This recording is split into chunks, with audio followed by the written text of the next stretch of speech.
Welcome to my channel ওরচুজ হেসেল। আজ আমি তোমাদের সামনে নিয়ে আসব চাইনিজ ফ্রাইড রাইস। সেই ফ্রাইড রাইসে চিকেন বল দেওয়া থাকবে, এটাই এর স্পেশালিটি।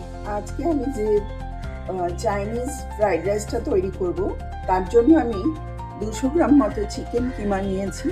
তাতে আমি অল্প অয়েল,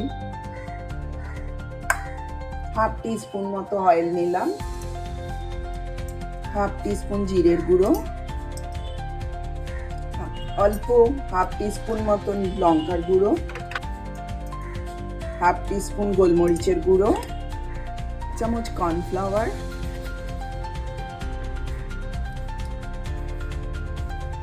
হাফ টিস্পুন ধনের গুঁড়ো, হাফ টিস্পুন গরম মশলার গুঁড়ো, আর দেব সয়া সস। সেটা আপনাদের পছন্দ মতো যতটুকু যেরকম দিতে চান দিয়ে দেবেন। 5-6 ফোঁটা দিলে বেটার হবে। তারপর এটা 10-15 মিনিটের জন্য একটু ম্যারিনেট করে রেখে দেব।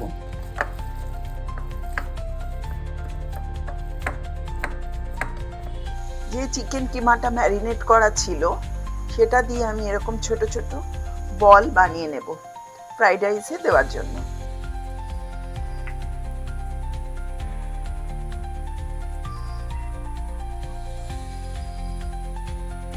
এই কাপের 1.5 কাপ বাসমতি চাল আমি 2 ঘন্টা ভিজিয়ে রেখেছিলাম।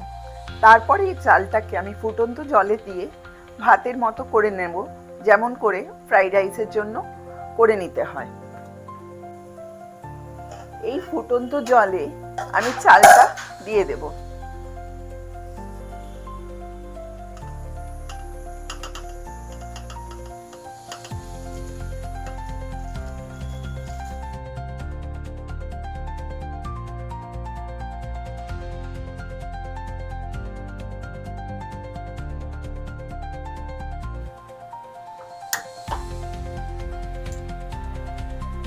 কড়ায় আমি 2 টেবিল স্পুন মতো তেল দিলাম।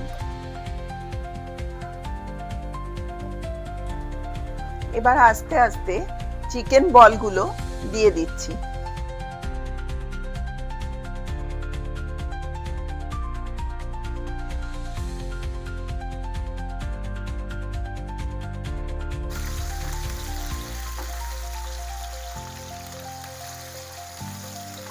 আমি চিকেন বলগুলো তুলে নিলাম। এগুলো বেশ সুন্দর ভাজা হয়ে গেছে, ব্রাউন কালার হওয়ার পর আমি চিকেন বলগুলো তুলে নিচ্ছি। ফ্রাইড রাইসের জন্য আমি কিছু প্রন ফ্রাই করে নেব।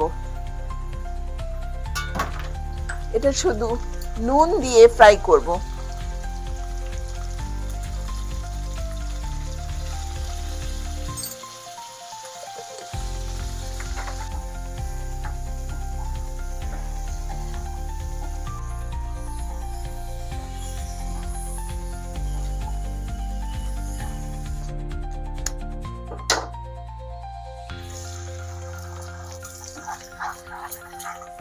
এই ডিম ভুজিয়াটা আমি ফ্রাইড রাইসের ওপরে ছড়িয়ে দেব।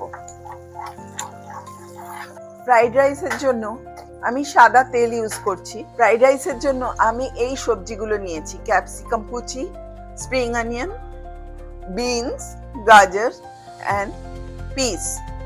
এক এক করে আমি এগুলো কড়ায় দেব ফ্রাই হওয়ার জন্য।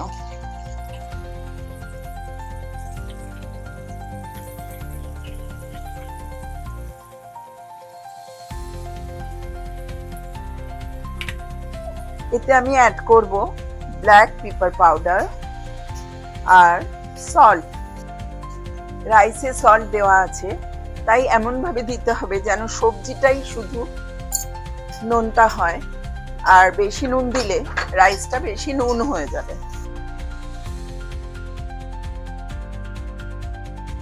এবার আস্তে আস্তে আমি সেই রাইসটা, যেটা আমি বানিয়ে রেখেছিলাম বাসমতি চালের, সেটা আমি এর মধ্যে দিয়ে দিচ্ছি। স্প্রিং অনিয়নটা আমি লাস্টে অ্যাড করছি, যাতে খুব গলে না যায়, আবার মোটামুটি খাওয়ার মতো উপযুক্ত সময় এটা গলে যায়।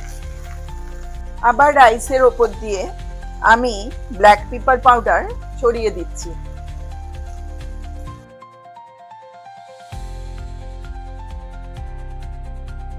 আমি এবার রাইসটা মোটামুটি ফ্রাই হয়ে গেছে, এর ওপর দিয়ে এই ডিমের ঝুড়ি,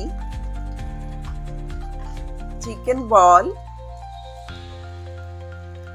আর প্রন সব ছড়িয়ে দেব।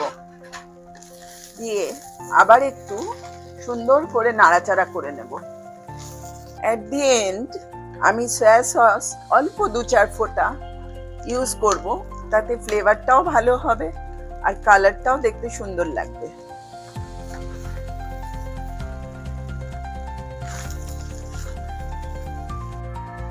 আমার Chinese fried rice, mixed fried rice ready. আমার চাইনিজ ফ্রাইড রাইস রেডি।